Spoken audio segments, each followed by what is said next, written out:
नमस्कार दोस्तों, मैं हूं आपका दोस्त अंकित कुमार मिश्रा।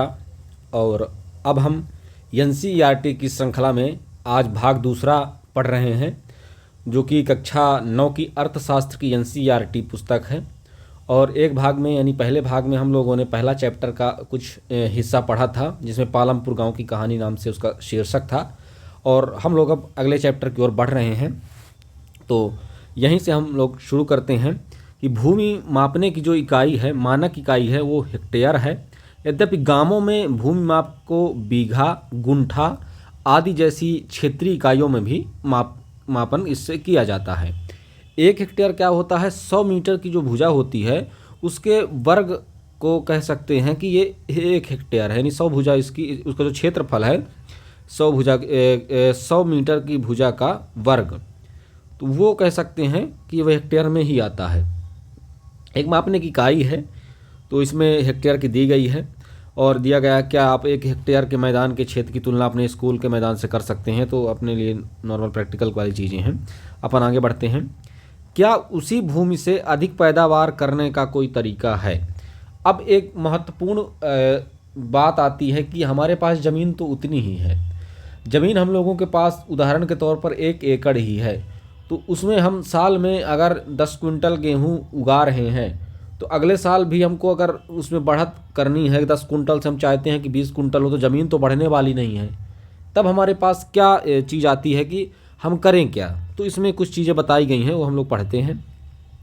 यहाँ जिस प्रकार की फसल पैदा की जाती है और जैसी सुविधाएं उपलब्ध हैं, उन्हें देखते हुए पालमपुर उत्तर प्रदेश के पश्चिमी भाग के गांव की तरह लगता है। ये तो नॉर्मल सी चीज़ दी गई है। पालमपुर में समस्त भूमि पर खेती की जाती है, कोई भूमि बेकार नहीं छोड़ी जाती है। बरसात के मौसम में खरीफ में किसान ज्वार और बाजरा उगाते हैं और इन पौधों को पशुओं के चारे के लिए प्रयोग में लाया जाता है। इसके बाद अक्टूबर और दिसंबर के बीच आलू की खेती की जाती है। सर्दी के मौसम में यानी रबी में खेतों में गेहूँ उगाया जाता है। अब यहाँ पे 3 पॉइंट अपने को मिल गए हैं, जैसा कि खरीफ की फसल। तो खरीफ की फसल बरसात के समय में जो बोई जाती है, उसमें चावल यानी धान को भी मान लेते हैं, ज्वार को मान लेते हैं, बाजरा को मान लेते हैं, जो कि बरसात के समय होता है।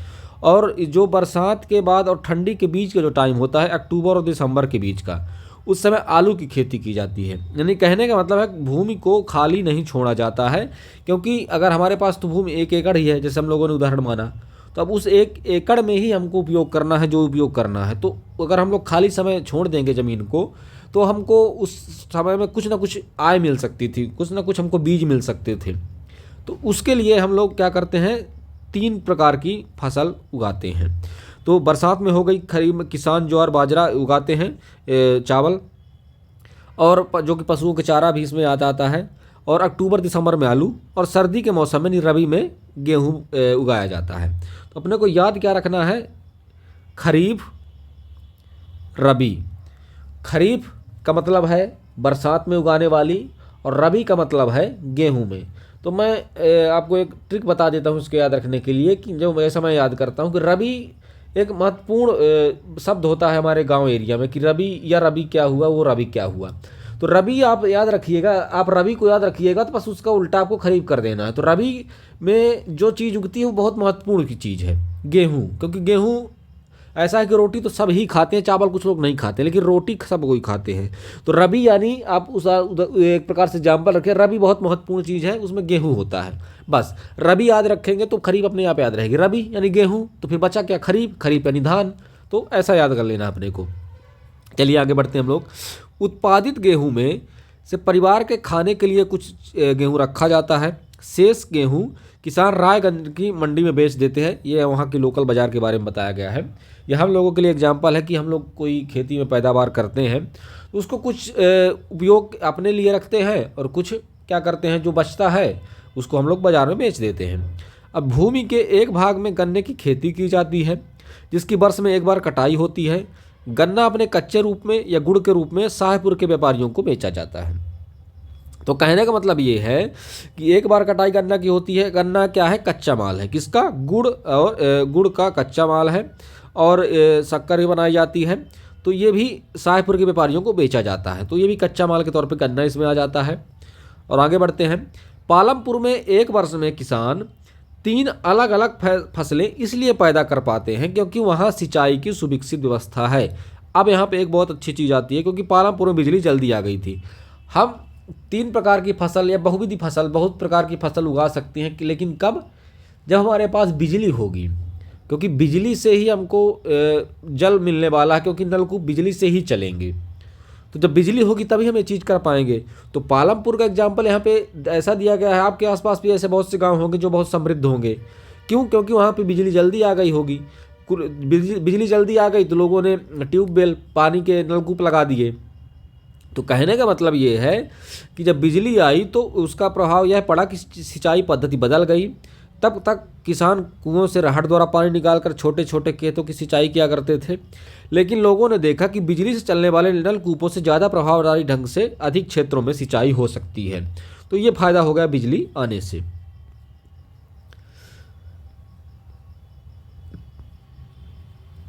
प्रारंभ में कुछ नलकूप सरकार द्वारा लगाए गए थे, पर जल्द ही किसानों ने अपने निजी नलकूप लगाने प्रारंभ कर दिए।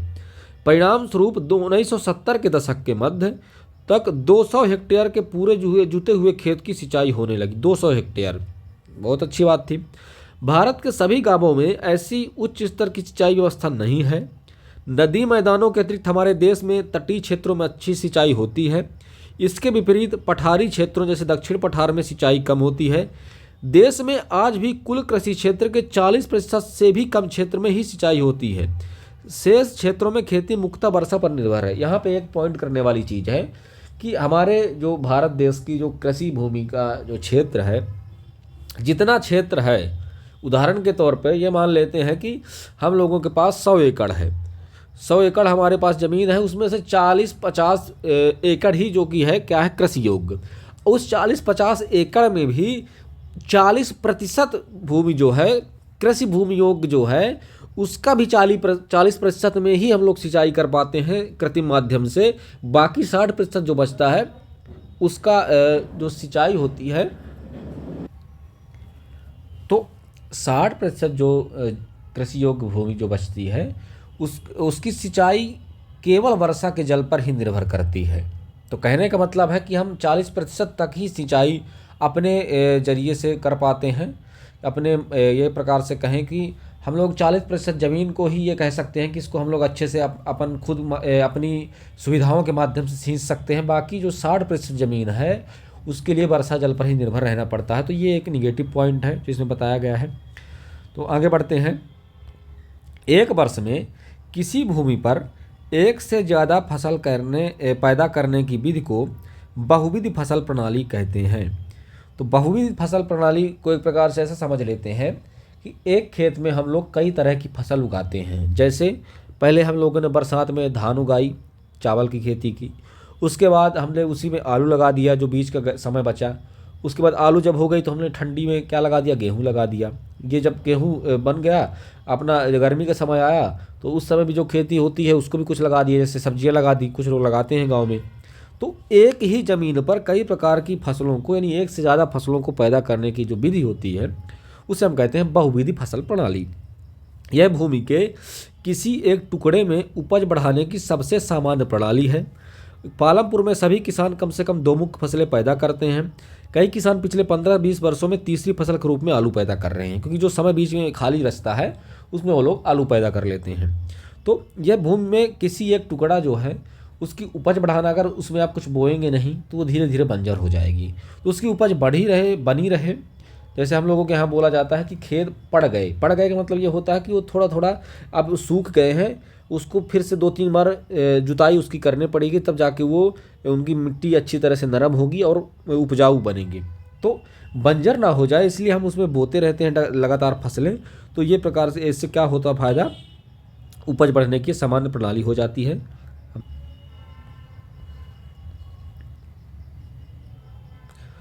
और हाँ, ये तो आंकड़े दिए गए हैं कि जुताई क्षेत्र जो था 1950 से 51 में 132 मिलियन हेक्टेयर था, 1990-91 में 186 मिलियन था, 2000 से 2001 में 186 था, 11 से 12 अंतिम गणना जो थी उसमें 198 था, 11 से 12 में 196 था, 12-13 में 94 था, 13-14 में 201, 14-15 में 198, 15-16 में 197, 16-17 में 200, ये इसके आंकड़े दिए गए हैं।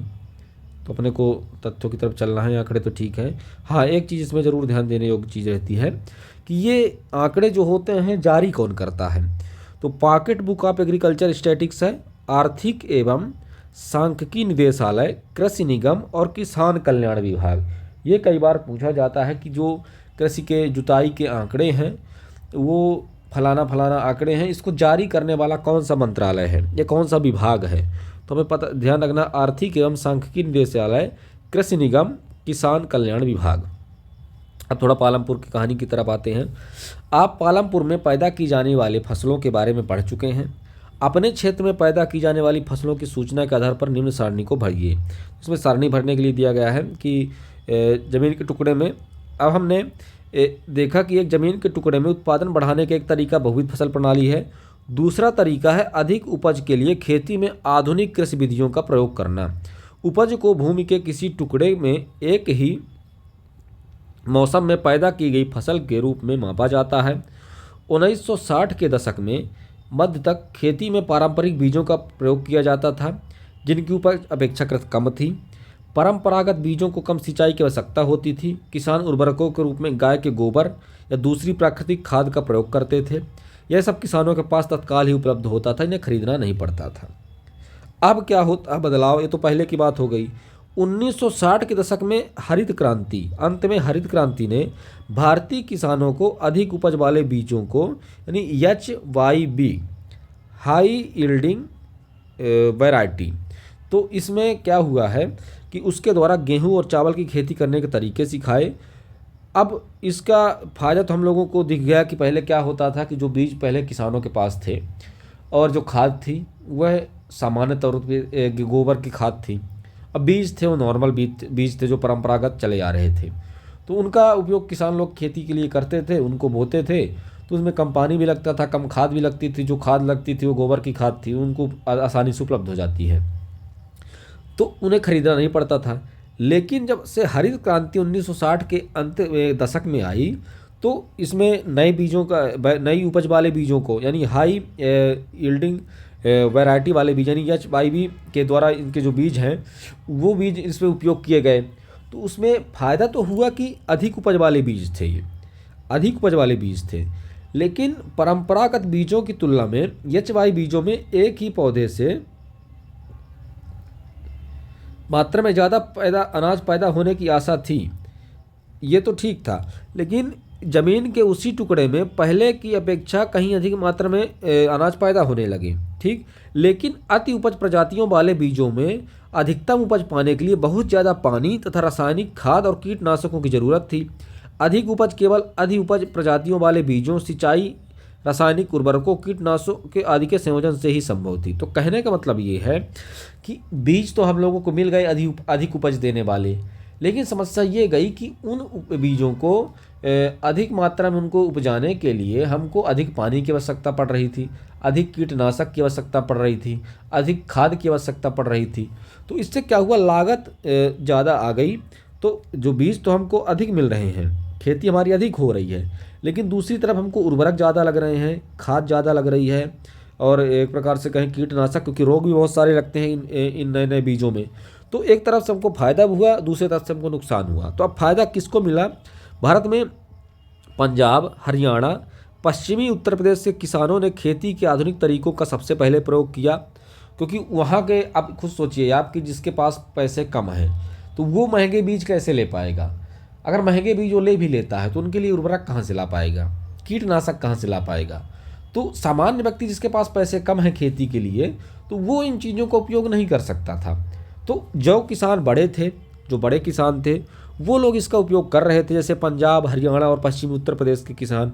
तो उन लोगों को इस चीज़ का लाभ ज़्यादा मिला हरित क्रांति में, क्योंकि उन लोगों के पास पैसे थे। सामान्य किसान के पास पैसे नहीं होते, तो वह जितने पैसे होते हैं उनको कृषि में लगाता है, जब उपज होती है तब जाके उसको पैसे वापस आते हैं, जब वो फसलों को बेचता है। तो उसके पास इतने पैसे कहाँ से लाएगा? तो उसको कर्ज लेना पड़ता था। तो ये चीज़ें इसका निगेटिव पॉइंट है। अब आगे पढ़ते हैं हम लोग इनसे।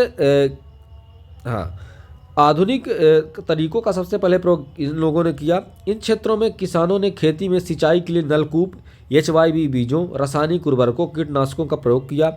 उनमें से कुछ ने ट्रैक्टर और फसल गहाने के लिए मशीनें खरीदी, जिसने जुताई और कटाई के काम को तेज़ी से कर दिया। उन्हें इनसे गेहूं की पैदावार ज़्यादा हुई। तो इन लोगों के बारे में हम लोगों ने पहले पढ़ा कि इन लोगों के पास पैसे थे, बड़े किसान थे, तो ये लोग गहाई के लिए ट्रैक्टर और ये सब चीज़ें ले सकते थे, HYV बीज भी ले सकते थे, कीटनाशक उर्वरक ले सकते थे। तो इनको नॉर्मल किसान के अपेक्षा ज़्यादा फायदा हुआ। अब पालमपुर में परंपरागत बीजों से गेहूं की उपज 1300 किलोग्राम प्रति हेक्टेयर थी। HYV बीजों से उपज 3200 किलोग्राम प्रति हेक्टेयर तक पहुंच गई। 13 दूनी 26, 13 तीन 39, सोचिए लगभग 2.5 गुना के आसपास। तो गेहूं के उत्पादन में बहुत अधिक वृद्धि हुई। किसानों के पास बाजार में बेचने को अधिशेष गेहूं भी काफ़ी मात्रा में उपलब्ध था। तो ये तो पालमपुर की नॉर्मल सी कहानी काल्पनिक दी गई है, लेकिन सामान्य तौर पर अगर बात की जाए तो अगर परंपरागत बीजों की अपेक्षा नए बीजों का उपयोग यदि किया जा रहा है तो उससे हमको फ़ायदा मिलने वाला है, ऐसा इसमें बताया गया है। अब आते हैं हम लोग अगले हाँ, यहाँ पे थोड़ा सा इसमें दालों का दिया गया है कि दालों का उत्पादन करोड़ टन है। गेहूं का उत्पादन भी तो 1965-66 में 10 था, 70-71 में 12, गेहूं का 24 था। तो ये आंकड़े अपने को पढ़ने की जरूरत नहीं है, इसका कोई उद्देश्य नहीं है। हाँ, ये आंकड़े जारी कौन करता है ये पढ़ना जरूरी हो जाता है। तो ये जारी कौन करता है? कृषि सांख्यिकी विभाग की पॉकेट बुक है। अर्थशास्त्र एवं सांख्यिकी निदेशालय, कृषि सहकारिता और किसान कल्याण विभाग द्वारा यह जारी किया जाता है, जो कि कृषि की सांख्यिकी रिपोर्ट है। ठीक है, अभी अपन आगे बढ़ते हैं। पैराग्राफ अगला क्या कह रहा है, ये तो अपने प्रैक्टिकल के लिए चीज़ें दी गई हैं। हाँ, अब क्या यह भूमि धारण कर पाएगी? अब इसके बारे में क्या दिया गया है? भूमि एक प्राकृतिक संसाधन है, अतः इसका सावधानी पूर्वक प्रयोग करने की जरूरत है। वैज्ञानिक रिपोर्टों से संकेत मिलता है कि खेती की आधुनिक कृषि विधियों ने प्राकृतिक संसाधन का आधार का अति प्रयोग किया है। अनेक क्षेत्रों में हरित क्रांति के कारण उर्वरकों के अधिक प्रयोग से मिट्टी की उर्वरकता कम हो गई है। इसके अतिरिक्त नलकूपों की सिंचाई के कारण भूमि जल के सतत प्रयोग से भौम जल स्तर कम हो गया है। मिट्टी की उर्वरकता, भौम जल जैसे पर्यावरणीय संसाधन कई वर्षों में बनते हैं। एक बार नष्ट होने के बाद उन्हें पुनर्जीवित करना बहुत कठिन होता है। कृषि का भावी विकास सुनिश्चित करने के लिए हमें पर्यावरण की देखभाल करनी होगी। इसमें सीधे से कहा गया है कि हरित क्रांति में हमें एक तरफ फ़ायदा हो रहा है कि उन जो बीज आ रहे हैं HYV बीज, उनसे हमें उपज ज़्यादा मिल रही है, लेकिन दूसरी तरफ कीटनाशक और ज़्यादा खाद लग रही है तो और ज़्यादा पानी लग रहा है, तो उससे क्या है, जो प्राकृतिक संसाधन हमारी ज़मीन थी उसकी उर्वरकता शक्ति, जो कि कहें कि एक प्रकार से उपजाऊ शक्ति है, वह धीरे धीरे कम होती जा रही है। और भूमिगत जल स्तर भी धीरे धीरे, क्योंकि ज़्यादा जल पानी का उपयोग किया जा रहा है तो वो भी कम होता जा रहा है। अब इसमें यह बताया गया है कि मिट्टी की जो उर्वरकता है, यानी जो उपजाऊपन है, और भौम जल जो ज़मीन में पाया जाता पानी, जहाँ पाया जाने वाला पानी है, ऐसे संसाधन कई वर्षों में बनते हैं। तो अगर एक बार ये नष्ट हो जाते हैं, जिनको बनने में बहुत टाइम लगता है, इसीलिए आप लोग देखते होंगे कि पहले 200 फीट में अच्छा खासा पानी मिलता था, अब 400-500 फीट में मिल रहा है गाँवों में। तो ये क्यों हो रहा है? क्योंकि अधिक मात्रा में जल निकाल के डाला जा रहा है खेतों में, और वो पानी भी खराब मिल रहा है।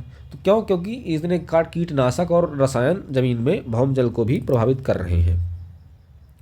अब आगे हम लोग बढ़ते हैं कि हाँ, ये तो खेतों का नक्शा दिया गया है कि छोटे बड़े कैसे किस प्रकार के खेत हैं। हाँ, अब हम लोग थोड़ा सा पढ़ते हैं कि इसमें चीज़ें क्या दी गई हैं, इसका तथ्य क्या है।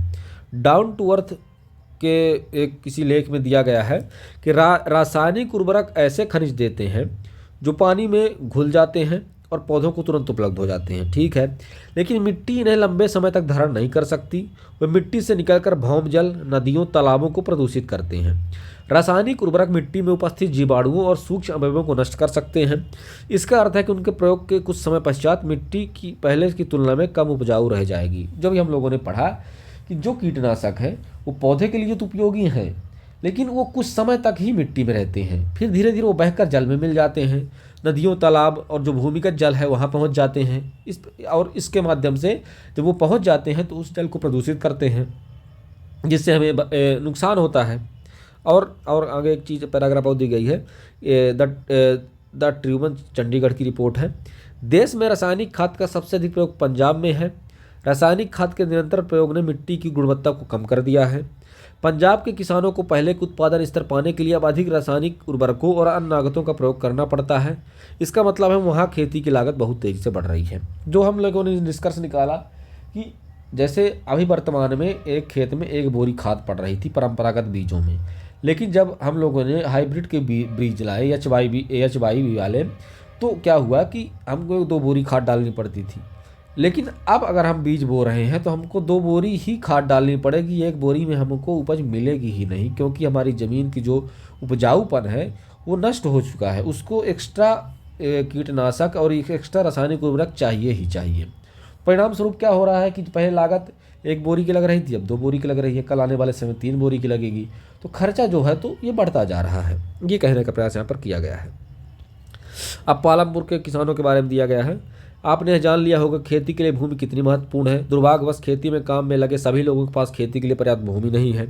पालमपुर में 450 ऐसे परिवार हैं, इसमें से 1/3 परिवारों के पास खेती के लिए भूमि नहीं है, जो अधिकांशतः दलित हैं। बाकी परिवारों में 240 परिवार हैं जिनके पास भूमि है। 2 हेक्टेयर से कम क्षेत्र वाले छोटे वाले भूमि के टुकड़ों पर खेती करते हैं। भूमि के ऐसे टुकड़ों पर खेती करने के पहले किसानों को पर्याप्त आमदनी नहीं होती है। तो कहने का तात्पर्य ये है कि यहाँ पे कई प्रकार के किसान हैं। जो छोटी ज़मीन रखते हैं वो छोटे किसान, जो बड़ी ज़मीन रखते हैं वो बड़े किसान। इसमें एक कहानी के माध्यम से चीज़ें दी गई हैं, तो अपन कहानी पे एक बार देख लेते हैं क्या दिया गया है। कृषक गोविंद के पास 2.5 हेक्टेयर अधिकतर सिंचित भूमि थी। गोविंद अपने 3 पुत्रों की मदद से इस भूमि पर खेती करता था। यद्यपि ये बहुत आराम से नहीं रह रहे थे, लेकिन परिवार अपनी एक भैंस के होने से कुछ अतिरिक्त आय के द्वारा अपना गुजारा कर रहा था। गोविंद की मृत्यु के पश्चात यह भूमि उनके 3 पुत्रों के बीच बंट गई। प्रत्येक में 75.75 हेक्टेयर भूमि का टुकड़ा था। परंतु बेहतर सिंचाई व्यवस्था और खेती की आधुनिक विधियों के बावजूद गोविंद के बेटे अपनी जमीन से गुजारा नहीं कर पा रहे थे। वर्षों के कुछ भाग में उनके अतिरिक्त कार्य भी ढूंढना पड़ रहा था। अब समझिए बात को, जमीन तो जितनी है उतनी ही रहेगी। अब उसमें से लोग बढ़ गए तो उसका बंटवारा हो गया, तो जो उपज होने वाली थी वो आधे आधे लोगों में बंट गई, तो उतनी उपज तो नहीं होगी ना जिसके पास एक व्यक्ति के पास हो रही थी। ऐसा इसमें कहा गया है। इसमें वही चीज़ दी गई है कि एक गांव में चारों ओर बिखरे हुए भूमि के छोटे छोटे टुकड़ों को आप देख सकते हैं। इन छोटे किसान खेती करते हैं यहाँ पर। दूसरी ओर गांव के आधे से ज़्यादा क्षेत्र में काफ़ी बड़े आकार के प्लाट हैं। पालमपुर में मझौले और बड़े किसानों के 60 परिवार हैं। 2 हेक्टेयर से अधिक भूमि पर खेती करते हैं। कुछ बड़े किसानों के पास 10 हेक्टेयर है, उससे भी अधिक भूमि है। 3 प्रकार के किसान इसमें बताए गए हैं। अब ये तो कीटनाशक और कटाई गहाई की चीज़ें दी गई हैं। हाँ, अब इसमें थोड़ी सी एक काम की चीज़ है। हाँ, सीमांत एवं छोटे कृषक किसे कहते हैं? जिनके पास 2 हेक्टेयर से कम ज़मीन होती है। और अर्ध मझोले और बड़े कृषक 2 हेक्टेयर से अधिक जो ज़मीन रखते हैं उनको कहते हैं। Pocket book of agriculture statics, state of Indian agriculture, कृषि सहयोग एवं किसान कल्याण विभाग, कृषि जनगणना 2011-12 के अनुसार ये चीज़ दी गई है। ठीक है, अब चर्चा करते हैं श्रम की व्यवस्था कौन करेगा। हाँ, भूमि के पश्चात श्रम उत्पादन का दूसरा आवश्यक कारक है। हम लोग भी पढ़ रहे थे उत्पादन कारक, उसमें से हम लोगों ने भूमि के बारे में पढ़ा कि भूमि कितनी आवश्यक है, किन किन चीज़ों में इसका उपयोग किया जाता है। दूसरा इसका उत्पादन कारक है श्रम। आपके पास भूमि है लेकिन वहाँ पे श्रमकार नहीं हो रहा है, तो कितनी भी बड़ी आपके पास भूमि है, वहाँ पे अगर कुछ काम ही नहीं हो रहा है तो आपके लिए कोई उसका जीरो वैल्यू है, आप खुद जानते हैं। तो यहाँ पे क्या लिखा है, खेती में बहुत ज़्यादा परिश्रम की आवश्यकता होती है। छोटे किसान अपने परिवारों को साथ अपने खेतों में स्वयं काम करते हैं। इस तरह वे खेती के लिए आवश्यक श्रम की व्यवस्था स्वयं ही करते हैं। मझोले और बड़े किसान अपने खेतों में काम करने के लिए दूसरे श्रमिकों को किराए पे लाते हैं। अब यहाँ पे ये दिया गया है कि जो छोटे किसान हैं वो अपने परिवार के साथ अपनी ज़मीनों पर काम कर लेते हैं, लेकिन जो बड़े किसान हैं वो खुद काम नहीं करते हैं, वो उनको बुलाते हैं जो कि मजदूर हैं या कि जिनके पास ज़मीन नहीं है, जो काम करके पैसे कमाना चाहते हैं, उनसे वो लोग काम करवाते हैं। यहाँ पे सिर्फ इतनी चीज़ दी गई है। हाँ, खेतों में काम करने के लिए श्रमिक या तो भूमिहीन परिवारों से आते हैं या बहुत छोटे प्लाटों में खेती करने वाले परिवारों से। खेतों में काम करने वाले श्रमिकों को उगाई गई फसल में कोई अधिकार नहीं होता क्योंकि वो मजदूरी से काम कर रहे होते हैं। तो जैसा किसानों का होता है, वो मालिक हैं लेकिन वो मजदूरी से काम करा रहे हैं तो उनका हक तो नहीं होगा, बल्कि उन्हें किसानों द्वारा मजदूरी मिलती है जिनके लिए वो काम करते हैं। मजदूरी नगद या वस्तु जैसे अनाज के रूप में भी हो सकती है। कभी कभी श्रमिकों को भोजन भी मिलता है। मजदूरी एक क्षेत्र से दूसरे क्षेत्र, एक फसल से दूसरी फसल, खेत में एक से दूसरे कृषि कार्य जैसे बुआई कटाई के लिए अलग अलग होती है। बुआई में अलग मजदूरी, कटाई में अलग मजदूरी। रोजगार की अवधि में भी काफ़ी भिन्नताएं हैं। खेत में काम करने वाले श्रमिक या तो दैनिक मजदूरी के आधार पर कार्य करते हैं या उन्हें कार्य विशेष जैसे कटाई पूरे साल के लिए काम पर रखा जाता है। ये तो अपने ऊपर है कि उनको साल भर के लिए मजदूरी देकर रखा जा रहा है या कि डेली बेस पे रखा जा रहा है। डाला पालमपुर में दैनिक मजदूरी काम करने वाला एक भूमि श्रमिक है। इसका मतलब है उसे लगातार काम ढूंढते रहना पड़ता है क्योंकि उसके पास जमीन नहीं है। सरकार द्वारा खेतों में काम करने वाले श्रमिकों के लिए एक दिन का न्यूनतम वेतन 300 रुपये है, मार्च 2019 का है, निर्धारित है। लेकिन डाला को 160 ही मिलते हैं क्योंकि पालमपुर में खेतिहर के श्रमिकों में बहुत ज़्यादा स्पर्धा है, इसलिए लोग कम वेतन में भी काम करने को सहमत हो जाते हैं। डाला अपनी स्थिति के बारे में रामकली से शिकायत करता है, जो कि एक अन्य खेतिहर श्रमिक है। डाला और रामकली दोनों गाँव के निर्धनतम व्यक्तियों में से है। ये चीज़ यहाँ पर दी गई जो लोग बात करते हैं कि आजकल काम मिलना कठिन है, केवल बड़े किसान ही हमें रखते हैं, वह भी बहुत कम दिनों के लिए। घनश्याम एक बड़ा किसान है और उसने एक हार्वेस्टर खरीदा है, इसलिए इस वर्ष कटाई के मौसम में भी हमें और भी कम काम मिलेगा। पिछले वर्ष मैंने पूरे वर्ष में 5 माह से भी कम काम किया था। हमारे पास जुताई के लिए ट्रैक्टर, कटाई के लिए हार्वेस्टर तथा गाय के लिए थ्रेसर है। यहाँ तक कि खरपतवार को साफ करने के लिए कुछ किसान खरपतवार नाशकों को छिड़कते हैं। इस वर्ष मुझे रायगंज में ईंट भट्टे पर काम करने की तलाश करनी पड़ेगी क्योंकि खेती में उतना काम मिल नहीं रहा है। मुझे स्थानीय साहूकार को 2000 रुपये देने हैं। मैंने पिछले गर्मी में 1000 रुपये लिए थे जब खेतों में काम नहीं था, तो मैंने कैसे पैसे चुकता कर पाऊंगा। 2 वक्त के लिए भोजन के लिए भी कठिनाइयों से कमाता हूँ। मेरी स्थिति भी ज़्यादा अच्छी नहीं। पिछले कर्ज में इस कारण साहूकार ने मुझे ऋण देने से मना कर दिया। तो एक निर्धन परिवार की एक कहानी है जो आप लोग जानते ही हैं कि जिनके पास पैसे नहीं होते उनको उधार ही लेना पड़ता है। ये चीज़ यहाँ पर दी गई है। और हाँ, यहाँ पे एक बहुत बड़ी चीज़ दी गई है कि जो नए कृषि यंत्र आ रहे हैं उनसे मजदूरों का जो काम मिलता था वो उनका धीरे धीरे कम हो रहा है, जैसे यहाँ पे देखा गया। अब आप पहले ही देख चुके हैं कि खेती के आधुनिक तरीकों से बहुत अधिक, खेती के जो आधुनिक तरीके हैं उनका उपयोग करने के लिए बहुत अधिक पूंजी की आवश्यकता होती है। अतः अब किसानों को पहले की अपेक्षा ज़्यादा पैसा चाहिए। अधिसंख्य छोटे किसानों को पूंजी की व्यवस्था करने के लिए पैसा उधार लेना पड़ता है। वे बड़े किसानों से या गांव के साहूकारों या खेती की विभिन्न आगतों की पूर्ति करने वाले व्यापारियों से कर्जा लेते हैं। ऐसे कर्जों पर ब्याज की दर बहुत ऊंची होती है। कर चुकाने के लिए उन्हें बहुत कष्ट सहने पड़ते हैं। तो कहने का मतलब ये है कि जो इनके पास पैसे हैं, जो बड़े किसान हैं, वो तो अपना काम पैसों के माध्यम से चला लेते हैं, उनके पास बहुत अधिक उपज हो जाती है। लेकिन जिनके पास छोटे प्लॉट हैं, जिनके पास या तो भूमि ही नहीं है, तो उनको खेती करने के लिए इनके पास भूमि छोटी छोटी है, तो उनके पास ज़्यादा पैसे नहीं है क्योंकि उनके पास ज़्यादा उपज हो नहीं रही है, तो उधार लेते हैं साहूकारों से। बड़े बड़े जो गांव के बड़े अमीर लोग हैं उनसे लेते हैं, ब्याज पर लेते हैं पैसे, जो कि आप सबको कई कहानियों के माध्यम से पता भी चलता है कि वो लोग कैसे उनका शोषण करते हैं पैसों के माध्यम से। तो जैसे सविता की कहानी यहाँ पर दी गई है कि सविता एक लघु कृषक है। वो अपनी 1 हेक्टेयर ज़मीन पर गेहूँ पैदा करने की योजना बनाती है। बीज और कीटनाशकों के अतिरिक्त उसे पानी खरीदने और खेती के औजारों की मरम्मत करवाने के लिए नगद पैसों की ज़रूरत होती है। उसका अनुमान है कि कार्यशील पूंजी के रूप में ही उसे 3000 रुपये चाहिए। उसके पास पैसा नहीं है, इसलिए वह एक बड़े किसान तेजपाल सिंह से कर्ज लेने का निर्णय लेती है। तेजपाल सिंह सविता को 24% की दर पर 4 महीने के लिए कर्ज देने को तैयार हो जाता है, जो ब्याज की एक बहुत ऊंची दर है। सविता को यह भी वचन देना पड़ता है कि वह कटाई के मौसम में उसके खेतों में एक श्रमिक के रूप में 100 रुपये प्रतिदिन पर काम करेगी। आप भी कह सकते हैं कि मजदूरी बहुत कम है। सविता जानती है कि उसे अपने खेत की कटाई पूरी करने में बहुत मेहनत करनी पड़ेगी। उसके बाद तेजपाल के खेतों में श्रमिक की तरह काम करना होगा। कटाई पूरी करने में कटाई का समय बहुत व्यस्त होता है। 3 बच्चों की मां के रूप में उस पर घर में कामों की बहुत जिम्मेदारी भी है। सविता इन कठोर शर्तों को मानने के लिए तैयार हो जाती है क्योंकि उसे मालूम है कि छोटे किसानों को कर्ज मिलना बहुत कठिन है, जो हम लोगों ने भी पढ़ा कि किसानों का शोषण होता है। जो छोटे किसान हैं, जो बड़े लोगों से पैसे लेते हैं, ये चीज़ इसमें दी गई है। अब तक की कहानी इसमें क्या दी गई है? हमने उत्पादन के 3 कारक भूमि, श्रम और पूंजी तथा खेती में उनके प्रयोगों के बारे को पढ़ा। अब इनको इसमें भरना है, तो हम लोग बच्चों का काम हम लोग नहीं करते हैं, हम लोग बड़ी बड़ी चीज़ देख लेते हैं। श्रम के बारे में हमने पढ़ा, भूमि के बारे में पढ़ा और पूंजी के बारे में पढ़ा। अब आगे इसमें क्या दिया गया है? ये तो अभी दिया, अधिशेष कृषि उत्पादों की बिक्री। मान लीजिए कि किसानों ने उत्पादन के 3 कारकों का प्रयोग करके अपनी भूमि में गेहूँ पैदा किया। गेहूँ की कटाई की जाती है और उत्पादन पूर्ण हो जाता है। किसान गेहूं का क्या करते हैं? वे अपने परिवार के भोग के लिए कुछ गेहूं को रख लेते हैं और अधिशेष गेहूं को बेच देते हैं। सविता और गोविंद के बेटों जैसे छोटे किसानों के पास बहुत कम अधिशेष गेहूं होता है क्योंकि उनका कुल उत्पादन बहुत कम होता है। इसमें से एक बड़ा भाग वे परिवार की आवश्यकताओं के लिए रख लेते हैं, इसलिए मझोले और बड़े किसान बाजार में गेहूँ की पूर्ति करते हैं। चित्र 1 में आपने गेहूँ से लदी बाजार बैलगाड़ी देखी होगी। बाजार में व्यापारी गेहूँ खरीद कर अगले कस्बों में दुकानदारों को बेच देते हैं। एक बड़े किसान तेजपाल सिंह को अपनी समस्त भूमि से 350 कुंटल अधिशेष गेहूं प्राप्त होता है। अपने अतिरिक्त गेहूं को रायगंज के बाजार में बेच देता है और अच्छी कमाई करता है। तेजपाल सिंह इस कमाई का क्या करता है? पिछले वर्ष तेजपाल सिंह ने अधिकांश पैसा बैंक के अपने खाते में जमा कर दिए थे। बाद में उसने इस पैसे का उपयोग सविता जैसे किसानों को कर्ज देने में किया जिन्हें कर्ज की आवश्यकता थी। उसने बचत का उपयोग अगले मौसम की खेती के लिए भी किया, कार्यशील पूंजी व्यवस्था करने में भी किया। इस वर्ष तेजपाल सिंह बचत के पैसों से एक और ट्रैक्टर खरीदने की योजना बना रहा है और उसकी जो स्थिर पूंजी है उसमें वृद्धि हो जाएगी। तेजपाल सिंह की भांति दूसरे बड़े और मझोले किसान भी खेती के विशेष कृषि उत्पादों को बेचते हैं।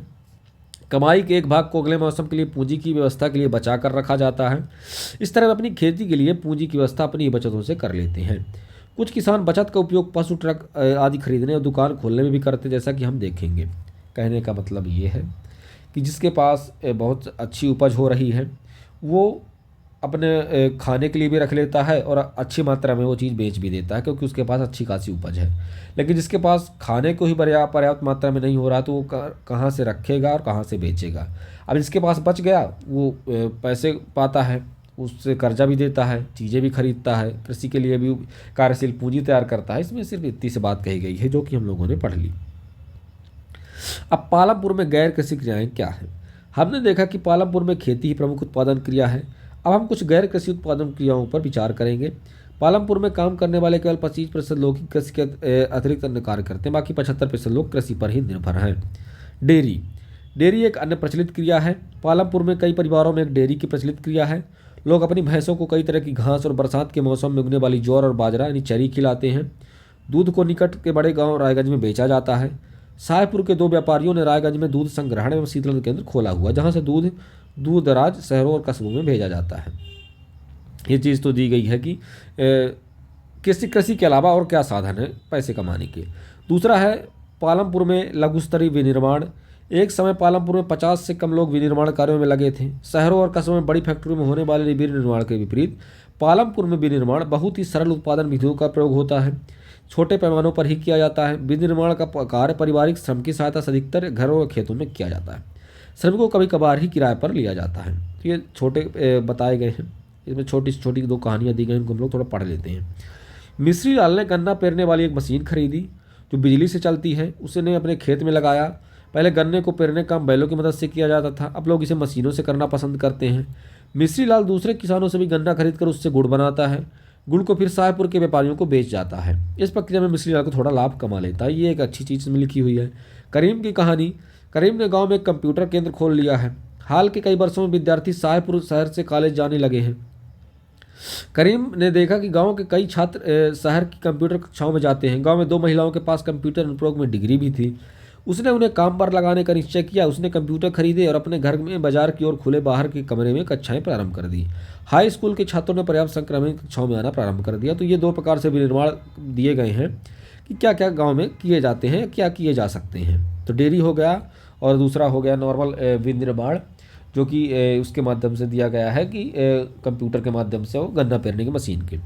पालमपुर के दुकानदार।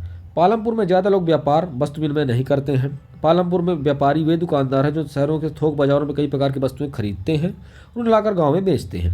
आप देखेंगे कि गांव में छोटे जनरल स्टोर में चावल, गेहूं, चाय, तेल, बिस्कुट, साबुन, टूथपेस्ट, बैटरी, मोमबत्तियाँ, कापी, पेन, पेंसिल, सब कुछ, कपड़े भी बिकते हैं।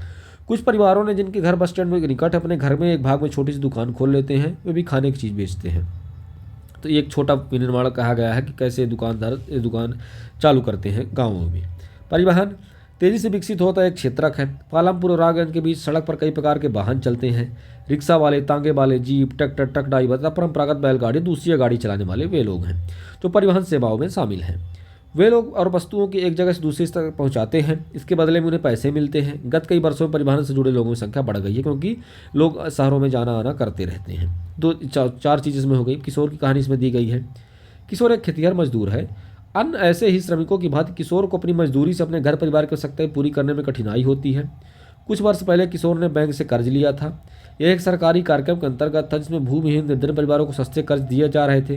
किशोर ने इस पैसे से एक भैंस खरीदी। अब वह भैंस का दूध बेचता है।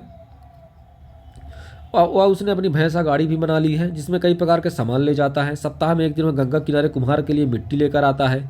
कभी कभी गुड़ वह अन्य वस्तुओं को लेकर शाहपुर जाता है। हर एक महीने उसे परिवहन संबंधित कोई न कोई काम मिल जाता है। परिणाम स्वरूप किशोर पिछले वर्षों की भुगतान की तुलना में अधिक कमाने लगा है। तो इसमें एक प्रकार से ये कहा गया कि और रोजगार के जो गांव में निर्माण किए जाते हैं वो कैसे किए जाते हैं। अब सारांश पढ़ लेते हैं। गांव में खेती एक मुख्य उत्पादन क्रिया है। पिछले वर्षों में खेती की विधियों में कई महत्वपूर्ण परिवर्तन हुए हैं। इनकी वजह से किसान उतनी ही भूमि से अधिक फसल पैदा करने लगे हैं। यह एक महत्वपूर्ण उपलब्धि है क्योंकि भूमि स्थायी तथा दुर्लभ है। उत्पादन को बढ़ाने के लिए भूमि और अन्य संसाधनों पर बहुत अधिक दबाव पड़ा है। खेती की नई विधियों में कम भूमि परंतु अधिक पूंजी की जरूरत पड़ती है। मझोले बड़े किसानों को अपने उत्पादन से बची हुई बचत से अगले मौसम के लिए पूंजी की व्यवस्था तो कर लेते हैं। दूसरी ओर छोटे किसानों के लिए, जो भारत के किसानों की कुल संख्या का 80% भाग है, पूंजी की व्यवस्था करना बहुत कठिन है। उनके भूखंड का आकार भी छोटा होता है। इससे उनको उत्पादन भी पर्याप्त नहीं होता है। अतिरिक्त साधनों की कमी के कारण वे अपनी बचत से पूंजी नहीं निकाल पाते, अतः उन्हें कर्ज लेना पड़ता है। कर्ज के अतिरिक्त कई छोटे किसानों को अपने परिवार के भरण पोषण के लिए खेतिहर मजदूरों के रूप में अतिरिक्त काम करना पड़ता है। श्रम पूर्ति उत्पादन के अन्य कारकों की तुलना में सबसे अधिक प्रचुर है तथा अन्य नई विधियों में श्रम का अधिक उपयोग आदर्श करना होता है। दुर्भाग्यवश ऐसा नहीं हुआ। खेती में श्रमिकों का उपयोग सीमित है। अवसरों की तलाश में श्रमिक आस पड़ोस के गांवों, शहरों, कस्बों में जा रहे हैं। कुछ श्रमिकों ने गांव में ही गैर कृषि क्षेत्र में काम करना प्रारंभ कर दिया है। इस समय गांव में गैर कृषि क्षेत्र बहुत बड़ा नहीं है। भारत में ग्रामीण क्षेत्र के 100 कामगारों में से केवल 24 ही गैर कृषि क्षेत्रों में लगे हुए हैं। यद्यपि गांव में अनेक प्रकार के गैर कृषि कार्य होते हैं, हमने केवल कुछ ही उदाहरण देखे हैं। प्रत्येक कार्य में नियुक्त लोगों की संख्या बहुत ही कम है। हम चाहेंगे कि भविष्य में गांव में गैर कृषि उत्पादन क्रियाओं में वृद्धि हो। खेती में विपरीत कृषि कार्यों में कम भूमि की आवश्यकता होती है। लोग कम पूंजी से भी गैर कृषि कार्य प्रारंभ करते हैं। इस पूंजी को कैसे प्राप्त किया जाता है, या तो आप अपनी ही बचत का प्रयोग किया जाता है, फिर कर्ज लिया जाता है।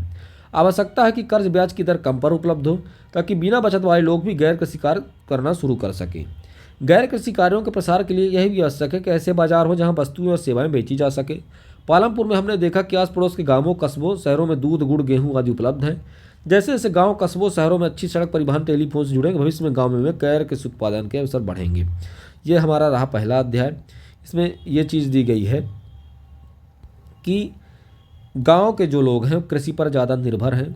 तो इसमें ये कहा गया है कि अगर वो लोग गैर कृषि भी करते हैं तो उनको थोड़ा सा और पैसे मिलेंगे, आय उनकी बढ़ेगी।